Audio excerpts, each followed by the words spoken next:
Now it's 2021, we've been through 2020, and we know the importance of food. So now everybody's going to start a garden this year. But how do you start a garden with kids?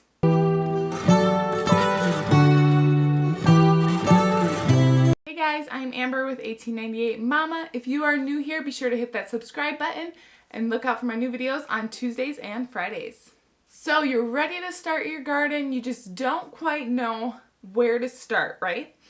So the first thing you need to do is you need to figure out where you're going to plant your garden. You want to find a place that has lots of sunlight and you'll be able to access water to it. So make sure those two factors go into wherever you decide to put your garden, because you don't want to put a garden way far away from your spigot on your house if you don't have another water source or something like that. You need to figure out if you're going to till your garden or are you going to have a wood chip garden. If you've never heard of a wood chip garden, you can look up the Back to Eden garden. I'm pretty sure it's all over YouTube. I'm pretty sure you could probably go to backtoedengarden.com. I might not be completely right on that website, but it's something along those lines. You can just Google it. We are transitioning our tilled garden all the way to a Back to Eden garden. So if you are just starting out, I suggest tilling, but maybe you eventually go to the Back to Eden garden.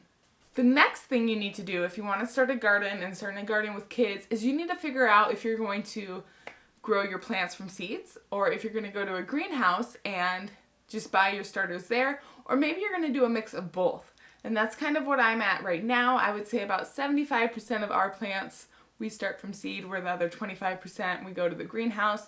I don't know if I'll ever stop going to the greenhouse because I just enjoy it so much. It's really fun. If you are seed starting, I would really suggest getting on a few wait lists for the catalogs next year to come out to your house. They usually come about December or January.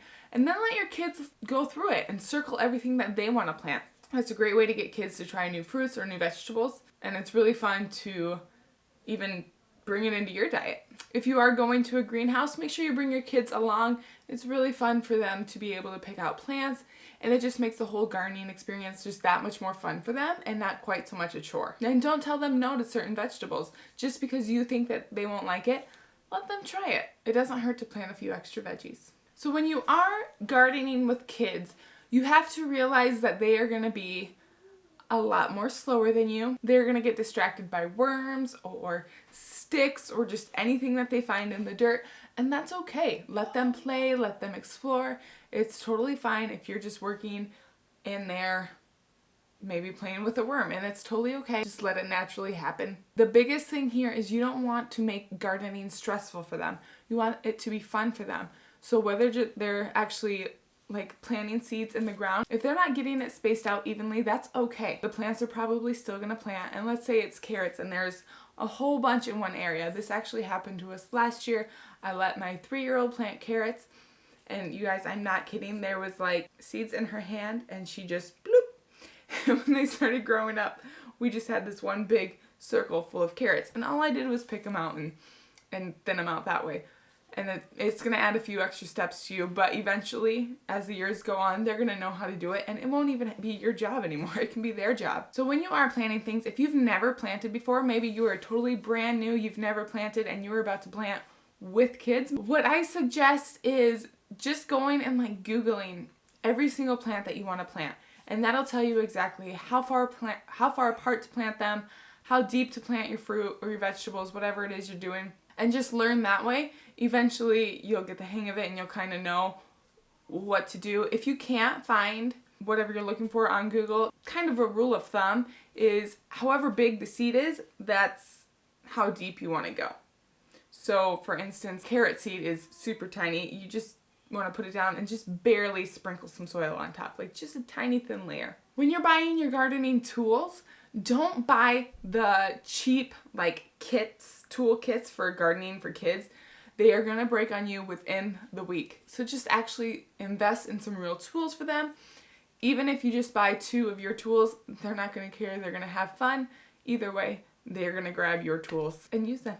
A fun thing for kids, if your kids aren't quite into gardening yet, is you can go and pick out rocks and then get some vibrant paint colors and then just a Sharpie, and you can make your plant labels that way. So you can get a rock and color it yellow and then write corn on it and put it right by your corn Some plants I really recommend getting are cherry tomatoes, ground cherries, and snap peas.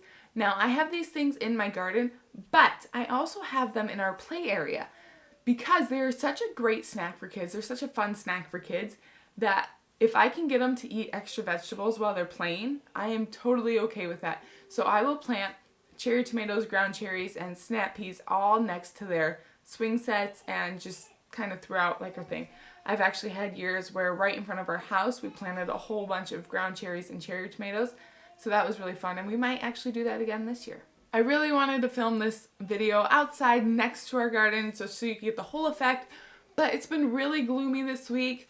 And then today, of course, it's sunny, but we've been working all day, so I didn't get a chance to do that. So I'm sorry, but I will show you our seed starts that we have going on now, and I will kind of walk you through the process that I did that with the kids. So we are at my seed starts, and we are slowly starting to transition them outside. We're starting to harden them off, but today I actually let them harden off all day long, so they are looking a little like straggly and sad right now, but they will pop up after they warm up a little bit. So let me show you what I got going on. So here we've got some tomatoes, and here we have tomatoes, asparagus, and some bell peppers. More tomatoes, more tomatoes. These poor guys are so cold. I did not mean to leave them out as long as I did. I actually have a different variety of tomatoes up here. So these are all of like our canning tomatoes. And then here are some Hutterite melons that I've been saving for like 4 years now, and I don't know the actual like name of them, but they're really good, and we got them from the Hutterites one year. That is how I get gardening done with kids. I literally just let them come in the garden with me and choose whether or not they want to work. I try really hard to make it fun and relaxed and not stressful, and realize that my kids are going to be dirty, and that's a good thing. If you would like to follow along with our garden journey this year, be sure to hit that subscribe button, and I'll see you next week. Bye.